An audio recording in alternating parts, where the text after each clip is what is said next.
रात्रि क्लास चल रहा था 9/7/1967।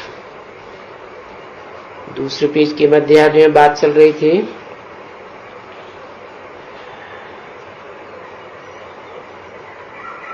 जो शास्त्रों में गाया हुआ है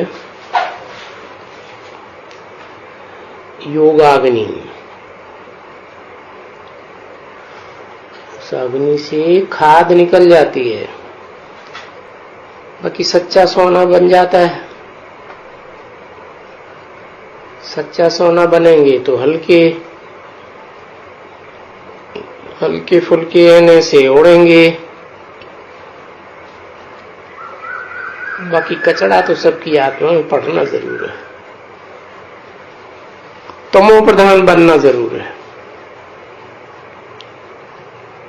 क्योंकि बाप ने कहा है ना कि ये सारा झाड़ मनुष्य सृष्टि का, ये सारा ही झाड़ तमो प्रधान हो गया और जड़ीभूत अवस्था को पाया हुआ है। तो सारे झाड़ के लिए कहते हैं ना बच्चे, तो इस समय में इनमें सब धर्म वगैरह आ गए और सब ये जो टालियां हैं एकदम पूरा, अब ये झाड़ झड़कने का है, गिरना खत्म होने का है। और अभी ये नए झाड़ की सैंपलिंग भी लग रही है।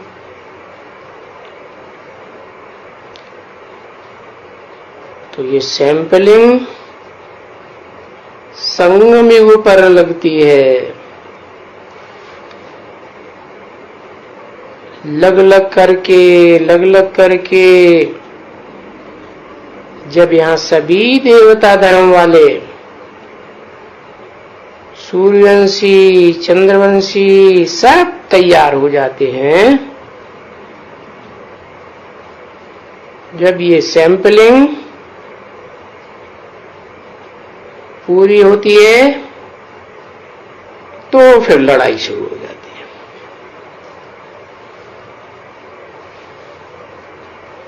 तो जब तक तुम्हारी स्थापना नहीं हुई है तब तक लड़ाई नहीं लग सकती। इसी तो बच्चों को नई दुनिया चाहिए, और नई दुनिया भी तो फिर पुरानी जरूर होनी है, पुरानी नहीं होती है।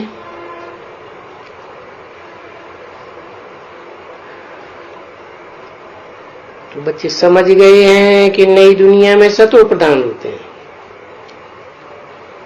और पुरानी दुनिया में तमो प्रधान होते हैं। जब सूर्यवंशी होता है तो सूर्यवंशी में चंद्रवंशी नहीं होते, फिर चंद्रवंशी चलता है तो सूर्यवंशी नहीं, फिर रजोतमो में वैश्य शूद्रवंशी। ये तो बच्चों ने पक्का कर लिया।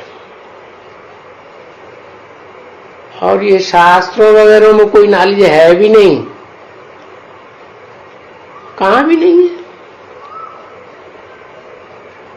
और ये गीता में भी नहीं है।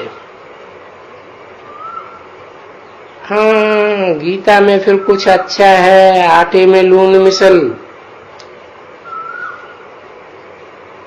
बाकी जो रामायण वगैरह है उनमें लून मिसल देखो। बाप उनका भी बैठ करके समझाते हैं, अभी खुद बैठ करके समझाते हैं कि देखो रामायण में कहते हैं बंदरों की सेना ली, अभी तुम बंदर से मंदिर लायक बन रहे हो ना, तो अपनी जांच करनी पड़ती है कि हमारे में कोई बंदरपना तो नहीं है, अवगुण तो नहीं है,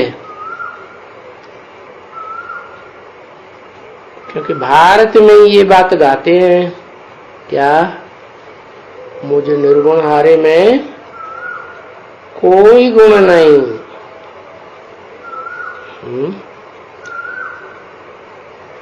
भारत में क्यों गाते हैं?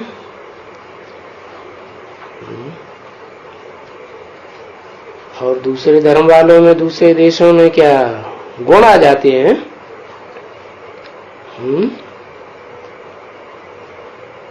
भारत में इसलिए गाते हैं कि भारत में तुम बच्चे हो जो बहुत तमो प्रधान बन जाते हो।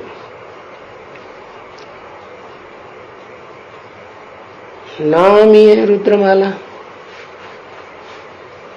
रौद्र रूप धारण करने वालों की माला, विकराल रूप धारण करते हैं।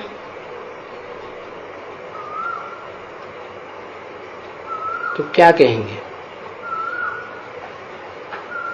निर्गुण माना कोई भी गुण नहीं, सारे ही फिर क्या हुए? गुण नहीं तो क्या हुए? अवगुण ही अवगुण। नहीं तो यहाँ अज्ञान में ये संस्थाएं निर्गुण भी होती हैं, निर्गुण संस्था। अभी निर्गुण अगर संस्थाएं कोई होती हैं तो तुम समझ सकते हो कि उनमें कोई गुण नहीं, तो कोई में भी गुण नहीं है। ये तो संस्था वाले सिर्फ अपना नाम रख देते हैं, निर्गुण संस्था, और वो समझ भी नहीं सकते हैं इन अर्थों को। बाप बैठ करके ये सब बातें समझाते हैं बच्चों को, और आते भी हैं यहाँ सागर पर।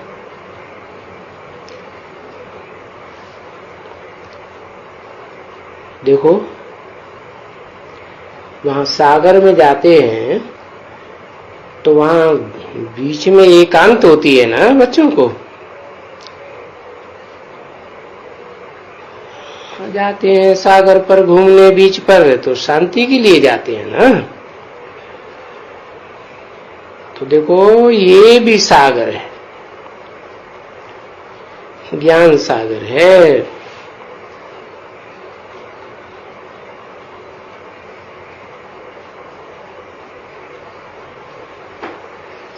जैसे बीच है, यहाँ शांति है, यहाँ कोई झंझट नहीं रहता है।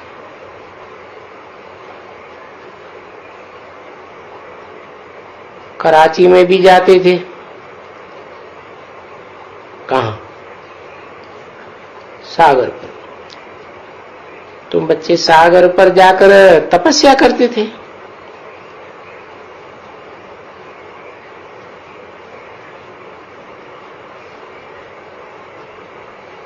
वहां ढेर पर, रेती के ढेर पर बैठते थे, क्योंकि वायुमंडल अच्छा रहता है, शांति वहां रहती है। तो ये ज्ञान सागर भी ऐसे ही है।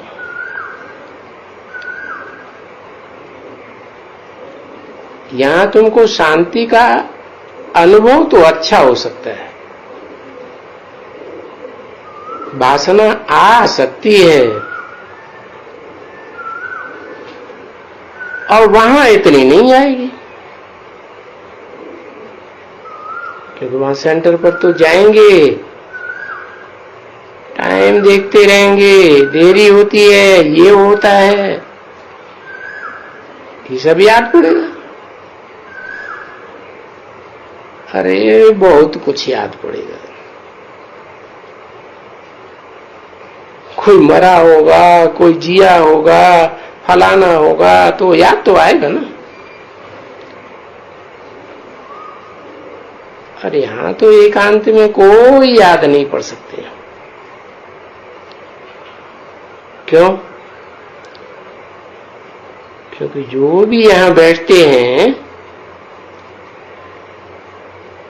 ये सभी रहते हैं शांत में।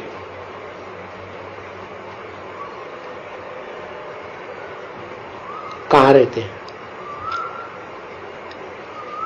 ज्ञान सागर के कंठे पर जो रहते हैं वो सभी शांत में रहते हैं। तो वायुमंडल शांत का हो जाता है तो वहां तो उस दुनिया में याद करके अक्षर करके शांति मिट जाती है। फिर ये है नंबरवार पुरुषार्थ अनुसार। उसमें भी ऐसे ही है कि जो अभ्यासी अच्छे बच्चे होते हैं वो तो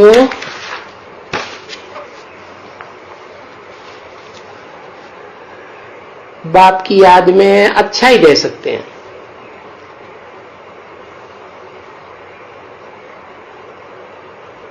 और जो पुरुषार्थ नहीं करते हैं उनको फिर भी वहां कुछ न कुछ याद आती रहती है।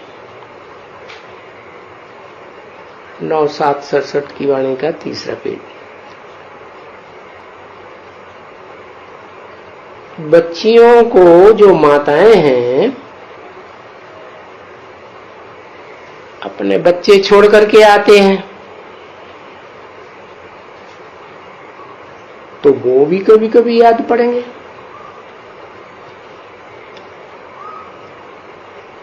कि बच्चे अपने सुदर्शन चक्रधारी की अवस्था में रहो कि षष्ठी का चक्र कैसे फिरता है या इस ड्रामा का चक्कर कैसे फिरता है उसकी याद में रहो। क्योंकि वो ड्रामा वाले जो होंगे ना बच्चे वो उनके तो बुद्धि में होगा कि मैं तो ड्रामा का एक्टर हूं और ड्रामा इतने घंटे में ये चक्कर होता है। तो वो तो निकल जाते हैं, शूट कर देते हैं ड्रामा को। फिर देखो उस ड्रामा का चक्कर फिरता ही रहता है। तुम भी यहाँ अभी प्रैक्टिकल में जो पार्ट बजाए रहे हो वही पार्ट बजाएंगे, एक्यूरेट बजाएंगे, कोई भी जरा भी फर्क नहीं पड़ेगा।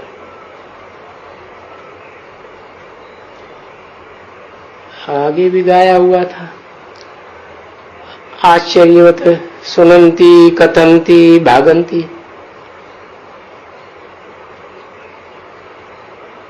अभी भी बाप ऐसे ही कहते रहते हैं। देखो बच्चे, कल पहले भी ऐसे ही हुआ था कि माया ने बहुतों को गिराई दिया। आश्चर्य ऐसे बाप को भी समझ करके कि हम बेहद के बाप से बेहद का वर्षा ले रहे हैं, सुप्रीम बाप पढ़ाते हैं, ये बात भी भूल जाते हैं। और घड़ी घड़ी भूल करके देखो कितनी पावर मिलती है। 3 पावर मिलती है। क्या? 3 in 1। एक में 3 इंजन। कौन कौन से 3 इंजन है? ब्रह्मा कुमार क्या समझेंगे? एक में 3 इंजन माना है इंजन। बाप भी है, टीचर भी है, सदगुरु भी है। तीनों पार्ट अलग अलग है ना।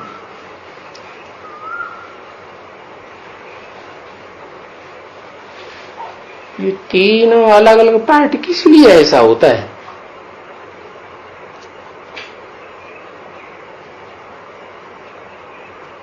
कि ये किसी तरह तो याद करें,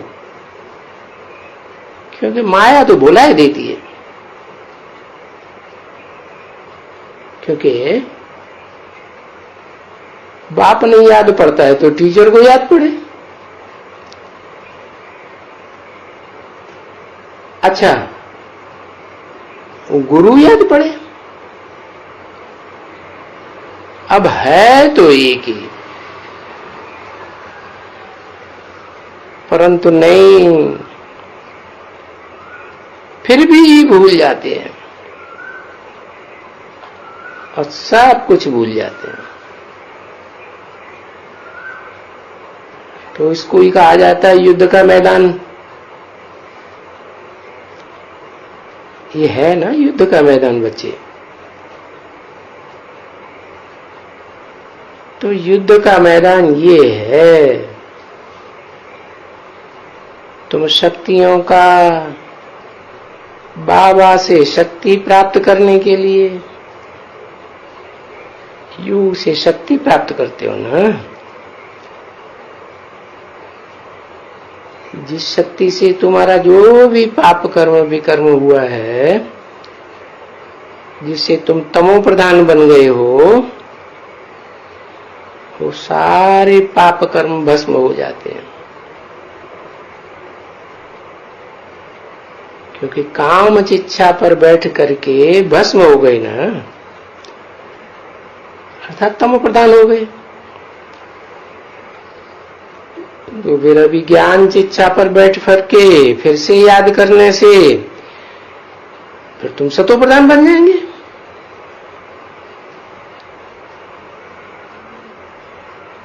तो जानते हो कि सतो प्रधान दुनिया आएगी, फिर ये भी जानते हो सतो प्रधान से तमो प्रधान, तमो प्रधान से सतो प्रधान, ये चक्कर तो फिरता ही रहता है।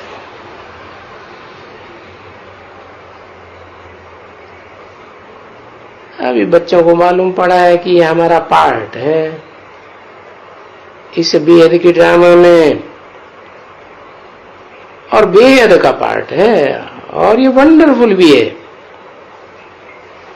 समझा ना बच्चे? ये और कोई समझा नहीं सकते। क्या कि अविनाशी आत्मा में, इतनी छोटी सी आत्मा में ये कैसा पार्ट रुंधा हुआ है। ये बाप बिगर कोई समझा ही नहीं सकता।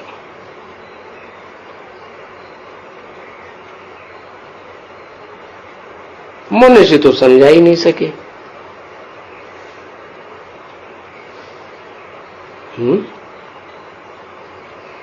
मनुष्य नहीं समझा सके। तो ये तीन मूर्तियां किस लिए रखी? इनमें मनुष्य नहीं है, है ना? मनुष्य कौन होता है? दाढ़ी मूछ वाला है। शंकर को भी दाढ़ी मूछ दिखाते हैं कि नहीं? दिखाते हैं। फिर उनको तो क्लीन शेव भी दिखाते हैं, और विष्णु को सदा क्लीन शेव हो, जैसे पक्का देवता हो गया। तो क्या बताया? कौन नहीं समझा सकते? मनुष्य नहीं समझा सकते। मनुष्य की आत्मा को फिर बाप आकर के मनुष्य की आत्माओं को ही समझाएंगे ना। कोई घोड़े गधे से थोड़े ही आगे बात करेंगे।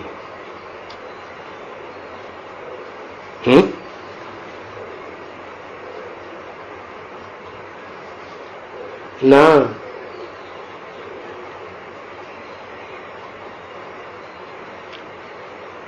घोड़े की बात क्यों बता दी?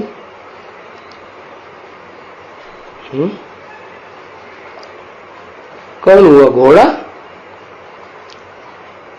और कौन हुए गधे? है कहते हैं मन रूपी घोड़ा है, और रावण के सिर पर क्या दिखाते हैं? गधा दिखाते हैं। तो देखो यहां तो कोई घोड़े गधे की बात नहीं, तो करते काय के लिए है ना। और न कोई इतने जन्म ही होते हैं, है? हाँ, कितने जन्म घोड़े गधों के कितने जन्म होते हैं? कम होते हैं क्या? है कम होते हैं कि बराबर होते हैं कि ज्यादा होते हैं? कम होते हैं। तो ये समझना भी सहज है। देखो पत्थर बुद्धि होने के कारण कुछ भी समझ में नहीं आता। कितनी सहज बात है कि जो दूसरे धर्म हैं, इस्लामी, बौद्धिक, क्रिश्चियन, बस उनकी तो ये है ही 25 वर्ष की आयु। अरे 25 वर्ष की आयु?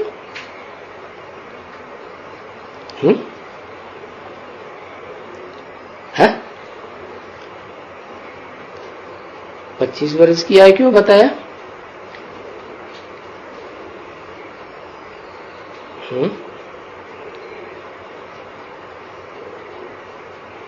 उसके आगे तो फिर ये देवी देवता और सूर्यवंशी, चंद्रवंशी, फिर आगे तो कोई बस है ही नहीं ना।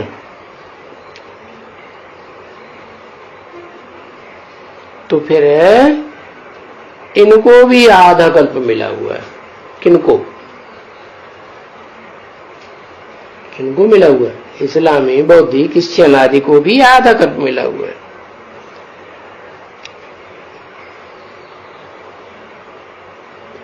वो आधा कल्प पूरा और ये आधा कल्प पूरा।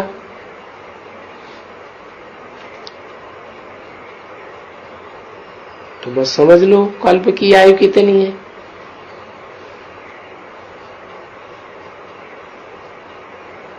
अगर आधा कल्प में सिर्फ उन 3 को देवें, किन 3 को?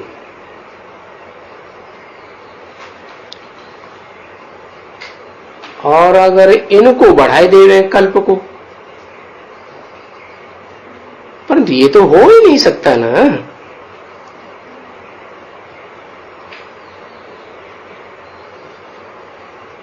कल्प तो जितना है आयु उतनी ही रहेगी।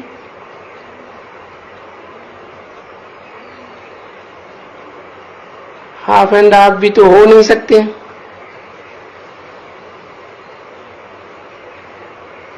बच्चों के लिए भी हाफ एंड हाफ नहीं हो सकते।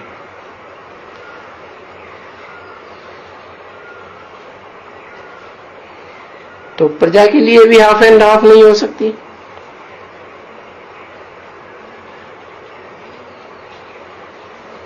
फिर तो दिन और रात भी हाफ एंड हाफ नहीं हो सकते।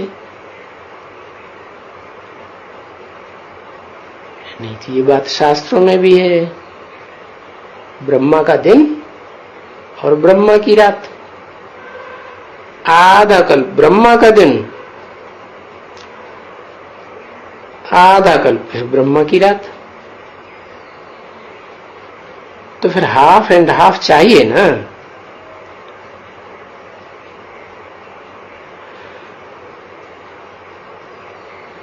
वो तो देखो कितना फर्क कर दिया है शास्त्रों में। कल्प की आयु ही कितनी लंबी चौड़ी कर दी। तो वो शास्त्रवादी बेचारे सब मुझे हुए। किस कारण? कि शास्त्रों में आयु लंबी कर दी। अब उनका तो मुझना ही है ड्रामा में। क्यों? क्योंकि एक मत तो है नहीं, और शास्त्र भी कोई एक मनुष्य ने तो लिखे नहीं। तो मुझे तो पड़ेगी ना। नाश भी होना है, विनाश भी होना है जरूर। और अज्ञान काल में ही विनाश होता है। कब? जब घोर अंधियारा हो जाता है। भक्ति मार्ग में अंधियारा होता है ना, अभी इसे कहा जाए घोर अंधियारा। जैसे कि सब सोए हुए पड़े, सब सोए हुए पड़े हैं। अभी सब सोए हुए पड़े हैं, सारी दुनिया सोई हुई है, पड़ी हुई है। कौन से अज्ञान में? कितनी कितनी पढ़ाइयां पढ़ते हैं, अज्ञान काहे का है? 18, 20, 25 साल पढ़ते ही रहते हैं।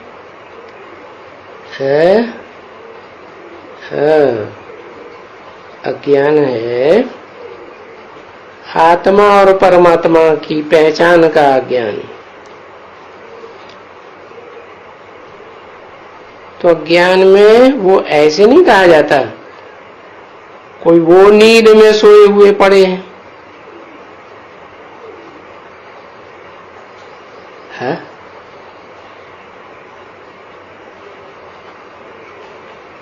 नहीं, कहेंगे अज्ञान में सोए पड़े हैं।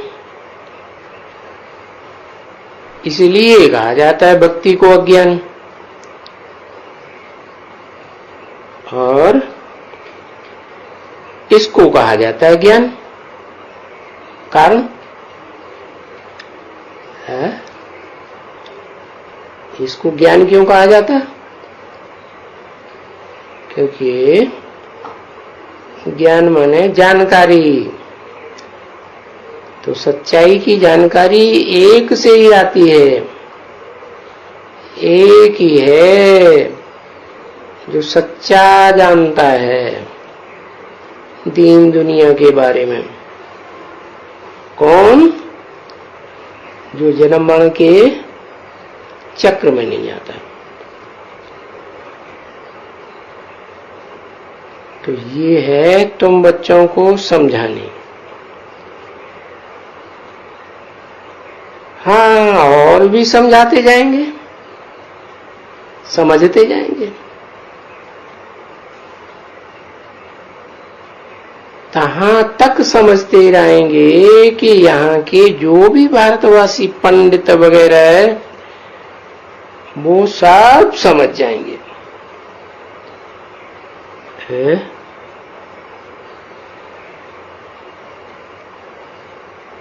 ये बिल्कुल राइट बात है, समझा ना? परंतु अभी तो देखो नहीं समझते हैं ना।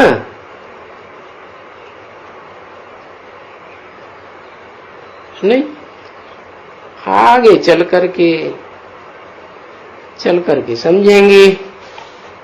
क्योंकि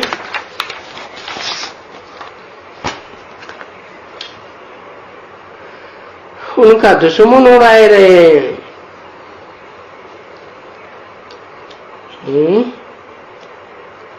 अभी तो दुश्मन समझते हैं ना। क्यों? वो समझते हैं ये तो विनाश ही विनाश चिल्लाते रहते हैं। है? तो अभी वो नहीं समझेंगे। अभी भी अगर समझ जाएं तो उनकी सारी इतनी बड़ी दुकान, धंधा धोरी सारा उड़ जाए।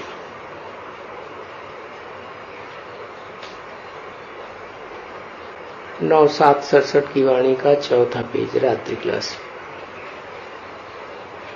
तो वो धंधे धोरी की भी उनकी दुकान है ना बच्ची।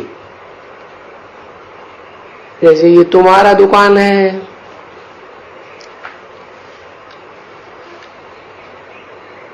तुम्हारा दुकान है मनुष्य को देवता बनाने का।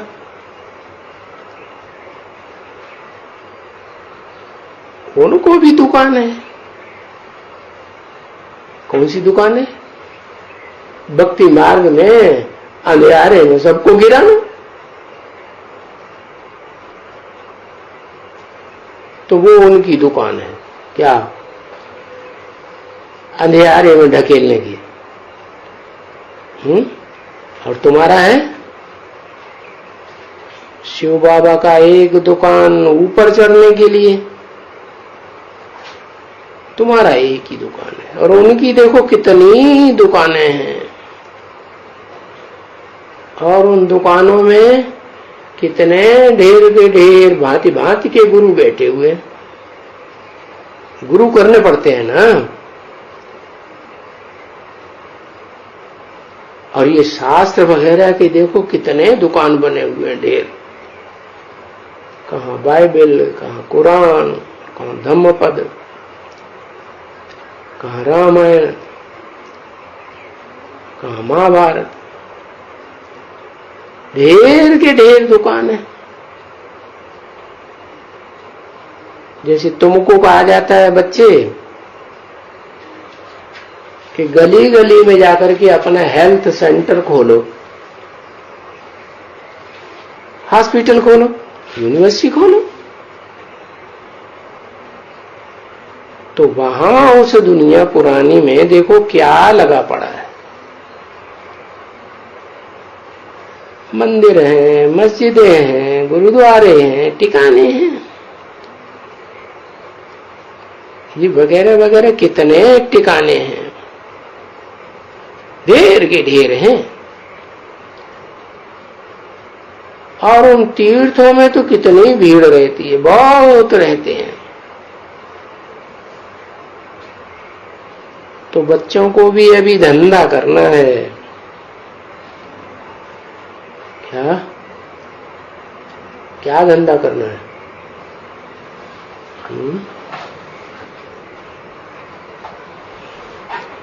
दुनिया वालों का धंधा करना है। वो धंधा करेंगे तभी शरीर निर्वाह होगा क्या? ईश्वरीय ज्ञान का धंधा करेंगे तो शरीर निर्वाह नहीं होगा। यहाँ भी तो शरीर निर्वाह है या नहीं है? है? कैसे होगा? है?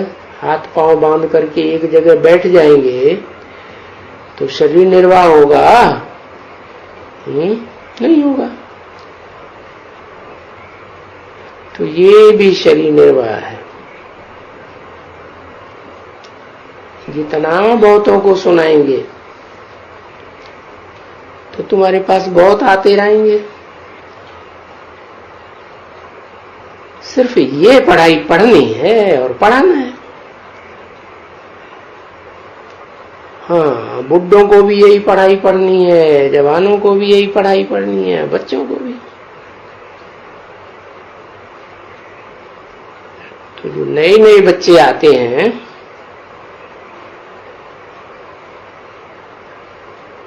तो वो आए करके यहाँ 1-2 रोज की तो उनको टैप सुनाई सकते हो क्या?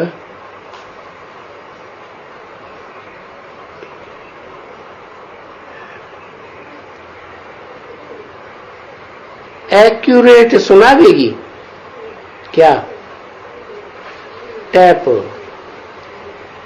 फिर अगर और ही 3-4 दिन लग जाते हैं तो तो फिर मुरलियां निकाल करके पढ़नी चाहिए।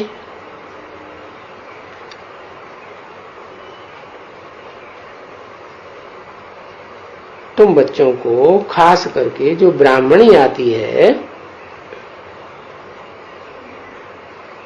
उनको मुरली लेकर के उनका क्लास अलग कराए करके, क्योंकि ये जो खाली रहता है, सारा दिन खाली रहता है, तो उसमें हर एक को अपना टाइम मुकर्रर करके रखना चाहिए। अगर कोई दूसरा नया भी आ जाए, उन्होंने नहीं सुना है, तो फिर कोई भी ब्राह्मणी बैठ करके उनको मुरली सुनानी चाहिए। हाँ, टैप है तो टैप सुनाना चाहिए।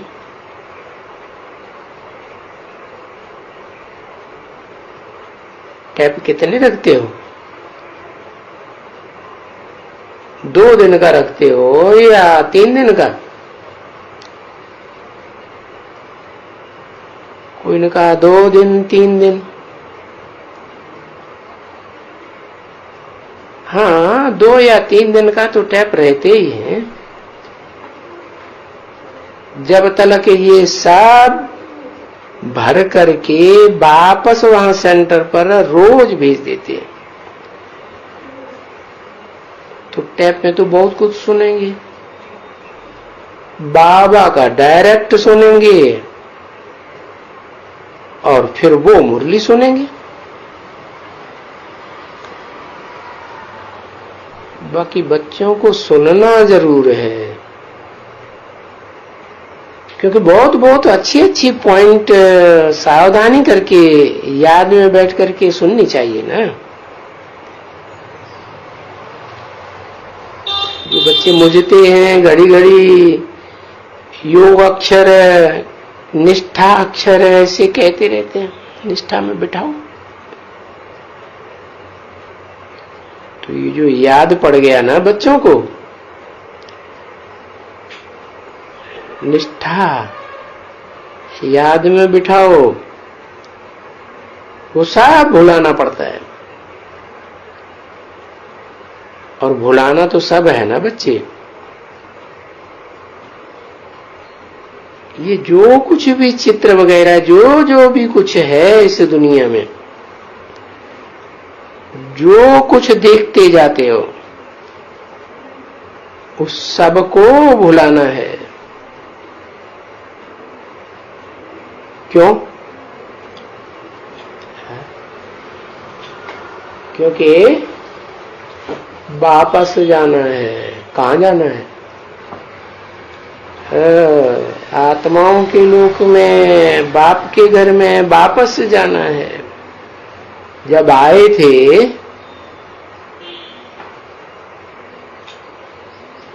तो कुछ याद करके आए थे, नंगे आए थे, नंगे जाना है।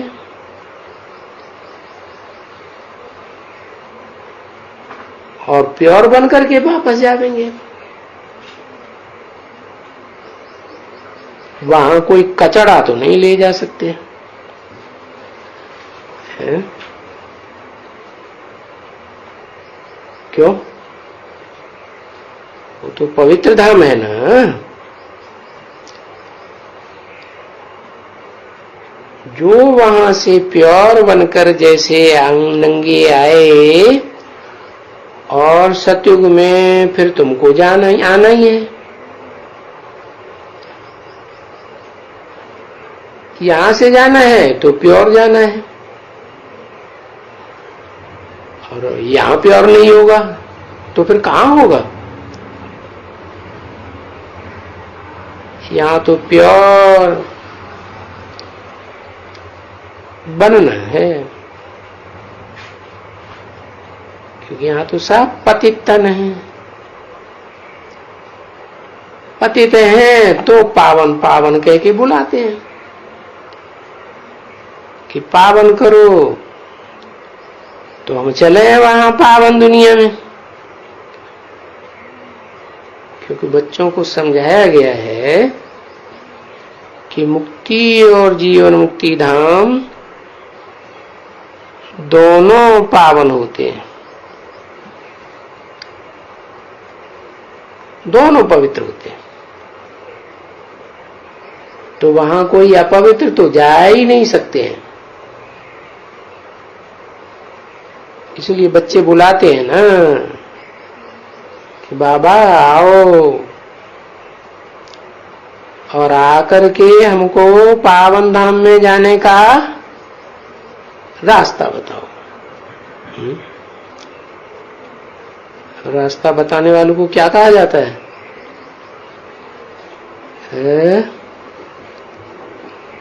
पंडा कहा जाता है।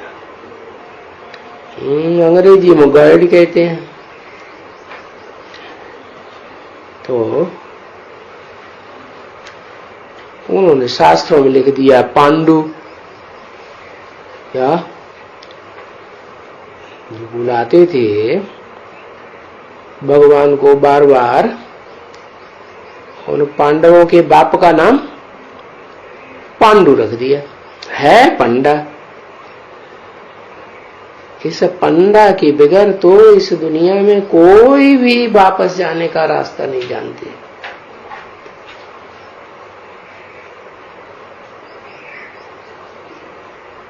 इसलिए वो जो होते हैं ना बारादरी लखनऊ में,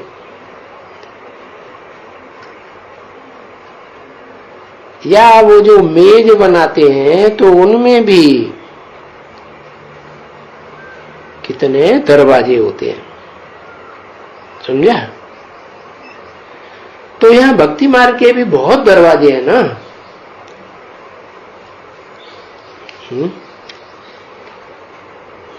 बाबा को वो जगह का नाम नहीं आया लखनऊ का, भूल-भुलैया।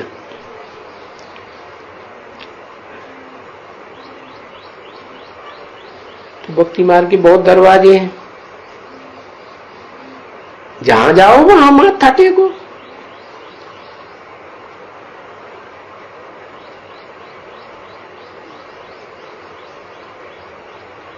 मत्था दरवाजे से लगेगा ना। तो ये भक्ति मार्ग भी ऐसा ही है। भले वेद पढ़ो तो भी दरवाजे में मत्था लगाना पड़ेगा, गीता पढ़ो तो भी दरवाजे में मत्था लगा, बाकी पहुंचते तो कोई भी नहीं है। कोई भी दरवाजे से जाने का रास्ता वापस मिलता ही नहीं है।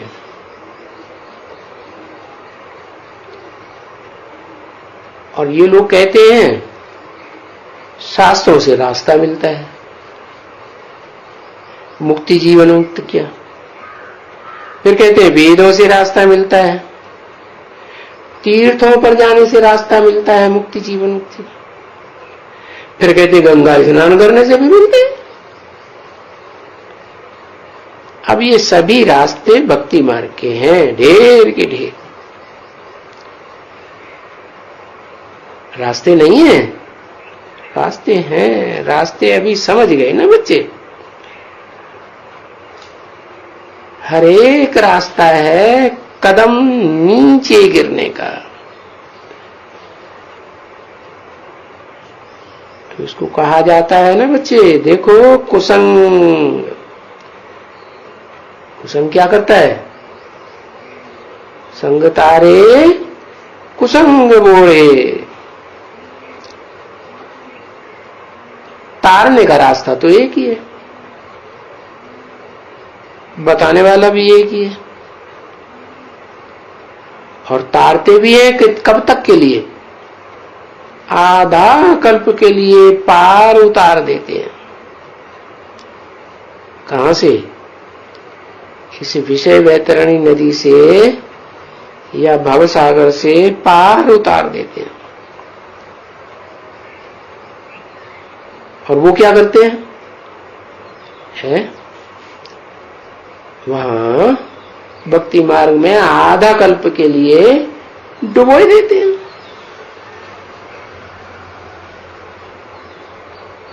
तो डुबोने वाले को कहा जाता है कुसंग। क्या? डुबोने वाले को कुसंग कहा जाता है, और तारने वाले को सत्संग कहा जाता है, वहां है दुर्गति। भक्ति से होती है दुर्गति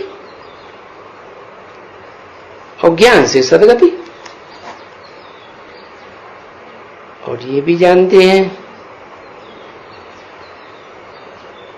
कि ज्ञान का सागर भी एक ही है?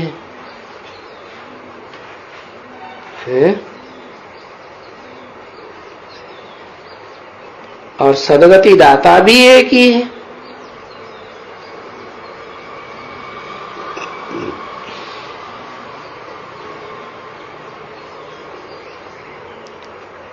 कौन है सदगति दाता और कौन है ज्ञान सागर?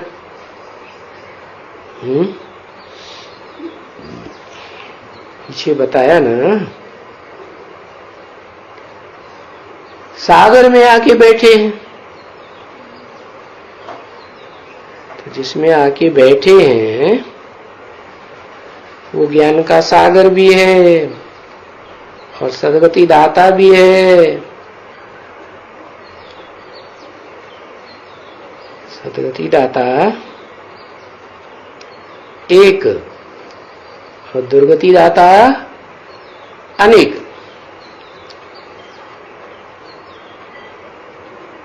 तो ये सहज बात है समझने की।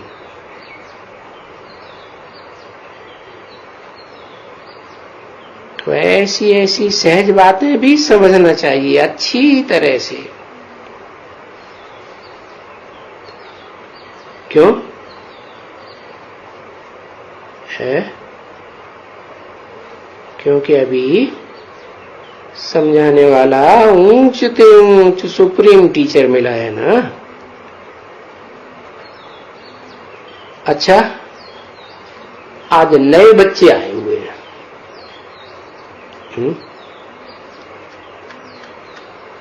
तो नए बच्चों को क्या दे दो? टोली।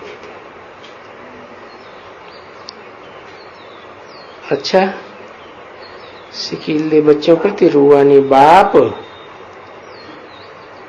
और दादा का याद प्यार और गुड नाइट।